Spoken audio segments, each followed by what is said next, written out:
Welcome to this week's Nova News. I'm Angie, bringing you the latest developments at the intersection of emerging technologies with direct and indirect connections to homeland security or emergency management. We have a packed episode, so let's jump right into our top stories. Personhood credentials. Are you a real person? First up, imagine a world where you need a digital credential to prove you're human. Rhiannon and Williams from MIT Technology Review reports on an emerging concept called personhood credentials. In this future scenario, people would need to physically go to verified issuers, such as government offices or trusted organizations, to provide evidence like passports or biometric data. Once confirmed, you'd receive a unique digital credential stored on your device, much like credit cards in a smartphone wallet. This could become crucial in a world where distinguishing between real and synthetic entities becomes increasingly difficult. The era of deep doubt. Next, we dive into the unsettling phenomenon of deep doubt. Benj Edwards from Wired magazine explains how generative AI has blurred the lines between reality and fabrication.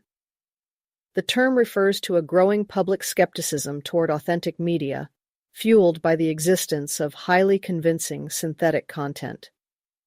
This skepticism, known as the liar's dividend, allows individuals to discredit genuine evidence by claiming it's been manipulated using AI. Legal experts Danielle Citrone and Robert Chesney foresaw this issue in 2019, but what was once a theoretical concern is now a daily reality. The consequences are profound, allowing liars to challenge true events and weakening the public's trust in media. California's AI regulations. To combat deepfake dangers, California Governor Gavin Newsom has signed multiple new laws targeting the misuse of AI and deepfake technology. Miranda Nazaro reports on the specifics.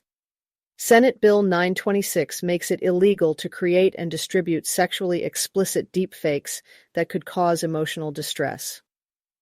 Senate Bill 981 mandates that social media platforms provide a way for users to report deepfakes and requires companies to temporarily block such content during investigations. Finally, Senate Bill 942 introduces disclosure requirements for AI-generated content, helping users identify synthetic media more easily. These new laws are crucial steps in protecting both individuals and the integrity of our media landscape. AI and biological national security risks. Turning to national security, a report from the Center for a New American Security by Bill Drexel and Caleb Withers explores how AI could exacerbate biological threats. In a post-COVID world, the potential for AI to enable bioterrorism and even the creation of novel bioweapons is a growing concern. Top executives from AI labs and even Vice President Kamala Harris have warned about these risks. The report calls for urgent interventions to prevent these technologies from being exploited by malicious actors. The stakes are high, with the very fabric of national security at risk if these threats are not addressed. U.S. and China in the quantum race. Now, let's talk about the quantum race. A comprehensive report from the Information Technology and Innovation Foundation, authored by Hoden Omar and Martin Makarian, examines China's advancements in quantum technology. While China leads in quantum communications, boasting the world's longest quantum key distribution network and the groundbreaking MISHA satellite, it still lags behind the United States in quantum computing. China's strength lies in quickly translating research into practical applications, yet its lack of foundational innovation could be a weakness in the long term. The U.S. needs to act decisively to secure its leadership in this critical field, especially as quantum technology holds transformative potential for both national security and the global economy. The Pope advocates for universal basic income. In an unexpected turn, Pope Francis has voiced his concern over the economic impact of AI. Kenneth Niemeyer of Business Insider reports that the Pope is advocating for a universal basic income, UBI, as a response to potential job losses caused by automation. A recent McKinsey report estimates that by 2030, 30% of work hours in the U.S. could be automated, potentially displacing millions of workers. The Pope has championed UBI since 2020, framing it as an issue of strict justice to ensure that technological progress does not come at the expense of human dignity. His stance adds a moral dimension to what is often seen as a purely economic debate. Generative AI in elections. At least 26 U.S. states are considering or have already passed legislation to regulate the use of generative AI in election-related communications.